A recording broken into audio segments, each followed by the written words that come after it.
Hello. So in the last video I made, I talked about some of my wins and some of the challenges I faced in the year 2024 as we are rounding up this year. Today I will be sharing another crucial challenge I faced in 2024 and how I was able to navigate my way into this challenge. It's something that almost every programmer faces for those of us that are into freelancing. It has to do with how much do I charge a client for a project. So a client meets you and say, I want an e-commerce website, I want a social media website. How much is that going to cost? And so you are left in a situation whereby you have to cook a figure, or you have to try to come up with a figure of how much you're going to charge the client. And this is a problem that most freelancers face, including myself. So how was I able to navigate this particular problem? Let me share with you some of the things I did.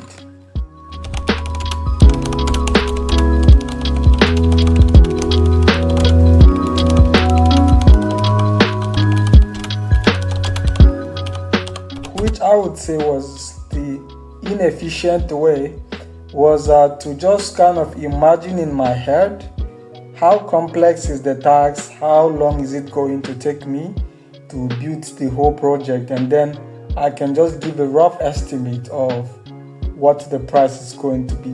But the problem here is customers usually don't get satisfied at the goal, so the complexity can increase or can reduce, and in most cases the complexity always increases, and then you are left with little to nothing after you finish development, because a lot of things came in that you have to take care of, and because you miscalculated, you gave a lesser figure.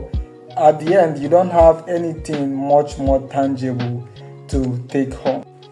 The second approach is charging by hour. Well, this is not supported by all platforms, so if you are working on a platform that supports that, very good, but this also doesn't give a very good balance, because sometimes the workload is not properly calculated based on the number of hours you do, and then at the end either you, and it's mostly you, the developer, that would be at the receiving end, because if you are a freelancer, the people who are hiring you for the job would mostly not pay you all until you've delivered all the work. So at the end, if anything goes wrong, you would be at the receiving end.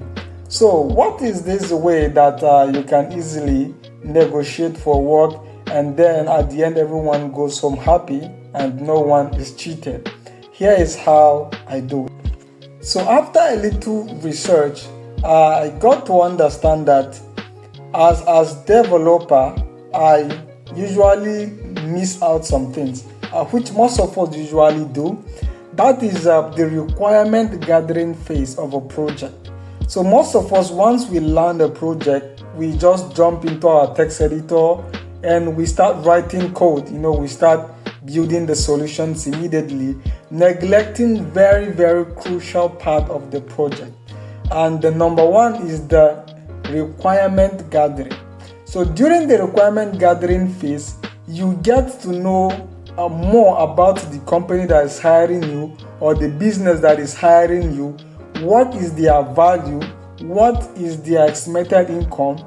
And how would this software that you are going to build for them, how is it going to add a value to their product? How is it going to increase their income from the value that they are currently receiving? So from here, you would then be able to have a very good plan of where the company is right now, what are the problems they are facing, and how would you build this solution, how would you build this software that it can properly manage or take care of their problem. So from here, this is going to give you a complete or a very good view of how complex the system you're going to be building is going to be, because you have done your homework by finding out all that is required of that project and then you put everything in written. You know how much it's going to cost you, you know the complexity, how long it will take, and what are those things that you would need to take care of that.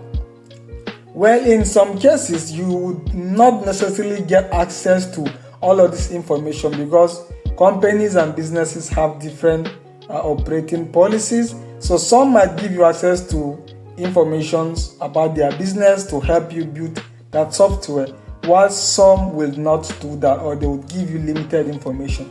So what happens when you are not in a situation where you can do a proper requirement gathering to fetch all the information? Now, in a situation whereby you have very limited opportunity to gather information, or very limited information, I would say what you would do is you would make a list of available functions or available features you feel is necessary for that project.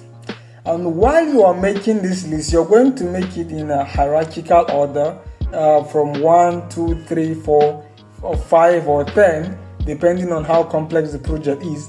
And for every level, then you state a particular amount. So for level 1 feature, I'm charging you 20,000 naira.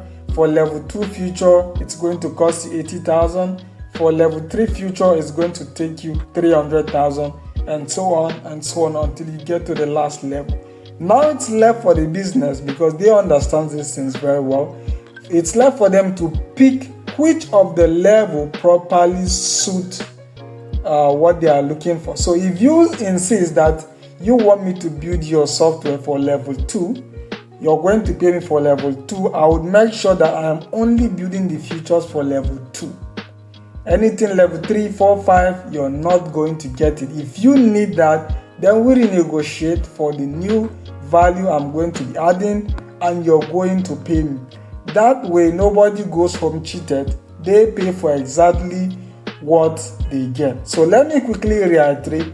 First is you do your requirement gathering, which is going to give you a very good and a clear view of the problem that the company is having, because the software you're going to be building for them is to add value to what they are doing, not to, they are not just building software for building sake, or they're not just building an e-commerce website for building. No, they are building it to add value. So if what you're going to be building will not add value to them, then it is of no good, right? Even though you as a developer, it's not really your business if they are going to make a lot of money out of it or not, provided they are paying you to build. But at least it should be your concern, and it's also going to be to the good of your name, that what you build is actually adding value instead of reducing value to that client that you built the value for them, or the software for them. And then I said the second one, if you don't have access to enough information during your requirement gathering, you can create a table of hierarchical level of features, of complexity, and how much they are going to cost. Then you allow the client to pick. Now it's an open door. He picks what he gets, right? And he gets what he picks. So that is it on this one. If you have other alternative way of charging your client, you can share with me in the comment section. I'll see you on the next one. Thank you.